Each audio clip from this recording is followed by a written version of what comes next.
صحابی رسول ابو ہریرہ رضی اللہ تعالیٰ عنہ بیان کرتے ہیں کہ اللہ کے رسول صلی اللہ علیہ وسلم نے ایک آدمی سے فرمایا، تم نماز میں کیا کہتے ہو، یعنی کیا دعا مانگتے ہو؟ اس شخص نے عرض کیا، میں تشہد پڑھتا ہوں، پھر اللہ تعالیٰ سے جنت مانگتا ہوں، جنت کا سوال کرتا ہوں، اور اس سے جہنم سے پناہ مانگتا ہوں۔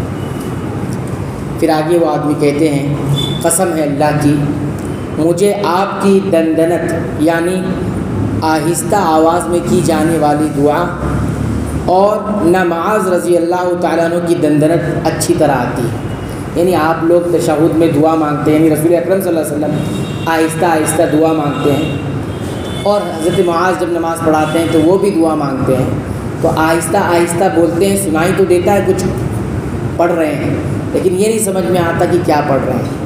تو مجھے وہ اچھی طرح نہیں آتی، لیکن اتنا مجھے آتا ہے کہ میں تشہد کے بعد اللہ سے جنت مانگتا ہوں اور جہنم سے پناہ مانگتا ہوں۔ تو نبی کریم صلی اللہ علیہ وسلم نے فرمایا اس سے، ہم بھی اسی کے ارد گرد دندنت کرتے ہیں، یعنی آپ جو گنگناتے ہو ہم بھی وہی گنگناتے ہیں، یعنی وہی پڑھتے ہیں۔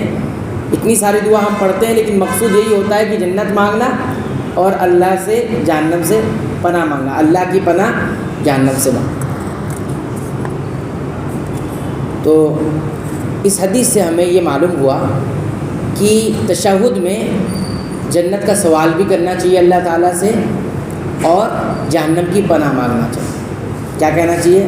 اللہم انی اسألک الجنت واعوذ بک من النار۔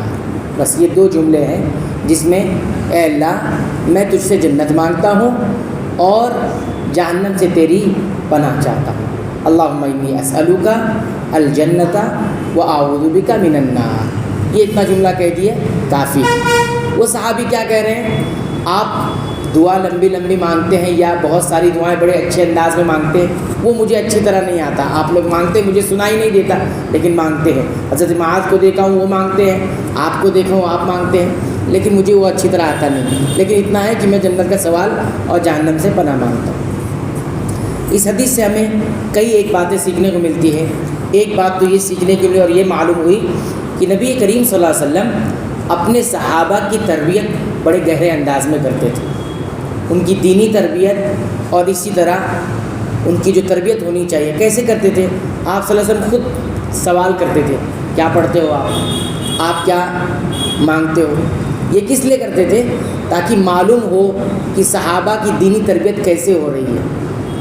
تو جو معلم ہوتا ہے، تربیت کرنے والا، کبھی کچھ چیزیں سوال کر کے معلوم کرتا ہے، جیسے نبی کریم صلی اللہ علیہ وسلم معلوم کرتے ہیں۔ ہم بھی کبھی کبھی کسی سے پوچھ لیتے ہیں کہ آپ کیا پڑھتے ہیں، اور جب وہ سناتا ہے تو معلوم پڑتا ہے کہ جو چاہیے وہ ہے ہی نہیں۔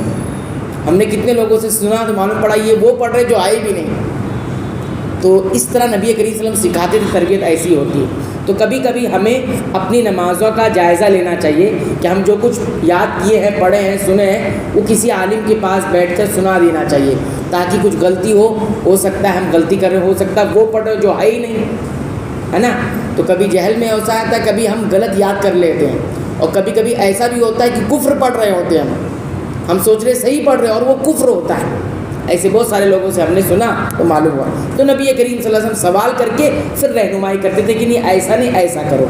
یہ پہلی بات ہوئی۔ دوسری بات یہ معلوم ہوئی کہ تشہد کے بعد، یعنی تحیات آپ نے پڑھ لیا تو اس کے بعد آپ جنت کا سوال کریں اللہ تعالیٰ سے، یعنی جنت مانگیں، اور جہنم سے اللہ تعالیٰ کی پناہ چاہیں کہ اللہ تعالیٰ تو جہنم سے پناہ دے دے ہمیں۔ تو یہ بھی مانگنا اچھا عمل ہے، جیسا کہ صحابی نے کیا، آپ صلی اللہ علیہ وسلم کو صحیح قرار دیا۔ تیسری بات ہمیں یہ معلوم ہوتی ہے کہ نبی کریم صلی اللہ علیہ وسلم نے اس شخص کو تسلی بھی دی۔ تسلی کس بات پر دی؟ وہ یہ کہنا چاہتا تھا کہ آپ لوگ مانگتے ہیں تو اس طریقے سے مجھے نہیں آتا مانگنے، لیکن میں کوشش کرتا ہوں کہ میں بھی مانگ لوں۔ تو آپ صلی اللہ علیہ وسلم نے تسلی دی، ٹھیک ہے آپ ہماری طرح نہیں مانگ رہے ہیں، لیکن آپ جو مانگ رہے ہیں ہم بھی وہی مانگتے ہیں اصل میں۔ یعنی ہماری دعاؤں کا سارا نچوڑ کیا ہے؟ جنت مانگنا اللہ تعالیٰ سے اور جہنم سے پناہ چاہنا، یہی ہماری دعاؤں کا نچوڑ ہوتا ہے۔ تو بندہ اگر کوئی شخص ایسا ہے بہت ساری دعائیں نہیں بھی یاد کر سکتا ہے تو یہ اتنا جملہ یاد کرے، اللہم انی اسألک الجنۃ واعوذ بک من النار۔ یعنی تحیات پڑھنے کے بعد، تحیات ضروری ہے، تحیات کیا ہے؟ ضروری ہے، رکن میں سے آتا ہے۔ اور چوتھی اور آخری بات یہ معلوم ہوتی ہے کہ دعا کرتے وقت ہمارا لب و لہجہ یا اسلوب یہ اہم ہے، یعنی مانگنے کا سلیقہ یہ اہم ہے اپنی جگہ، لیکن اصل نیت بھی ہے۔ نیت اور مقصد ہمارا کیا ہے؟ اللہ سے قریب ہو کر اللہ کی رضا حاصل کر کے جنت مانگ لی جائے اور اللہ کی ناراضگی سے بچ کر جہنم سے پناہ مانگ لی جائے، یہ اصل مقصد اور نیت ہے۔ تو یہ بھی ایک چیز ہمیں معلوم ہے۔ اللہ تعالیٰ سے دعا ہے رب العالمین تو ہمیں ان تمام دعاؤں کو یاد رکھنے کی، یاد کرنے کی توفیق عطا فرما اور مانگنے کی توفیق عطا فرما جو نبی کریم صلی اللہ علیہ وسلم مانگتے تھے اور آپ کے صحابہ مانگتے تھے۔ ہماری تمام عبادتوں کو سنتوں کے مطابق ادا کرنے کی توفیق عطا فرما۔ اے اللہ تو ہمیں بخش دے، ہمارے والدین کو بخش دے، تمام مسلمانوں، مومنوں، اہل توحید کو بخش دے، آمین۔